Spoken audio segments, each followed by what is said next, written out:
ও মা, আজকে ইলিশ মাছ রান্না করা শেখাবে? শিখবি? চল শেখাই।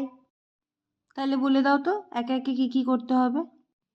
শোন তাহলে, প্রথমে সাদা সর্ষে কালো সর্ষে একসাথে দুটোকে পেস্ট করে নিবি।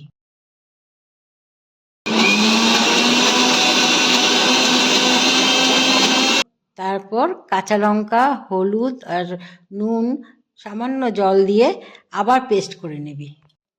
ও শোন, মাছগুলোকে আগে নুন হলুদ দিয়ে একটু মেখে রেখে দিবি। এবার অল্প তেলে মাছগুলোকে হালকা করে ভেজে নিবি।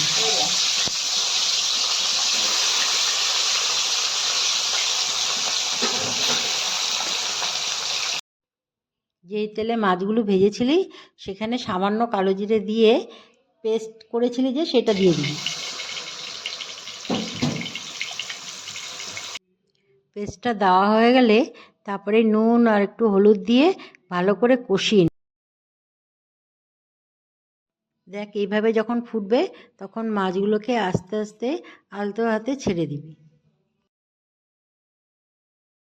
ঝোলটা ফুটে গেলে তারপর কয়েকটা কাঁচা লঙ্কা আর একটু সর্ষের তেল উপরে দিয়ে দিবি, তাতে ঝাঁঝটা ভালো হয়।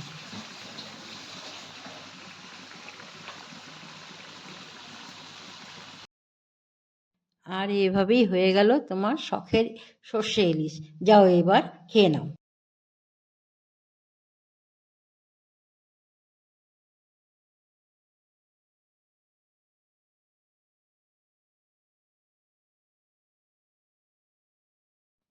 আহা মা, মনটা পুরো ভরিয়ে দিলে, কি টেস্টি না হয়েছিল, আহা।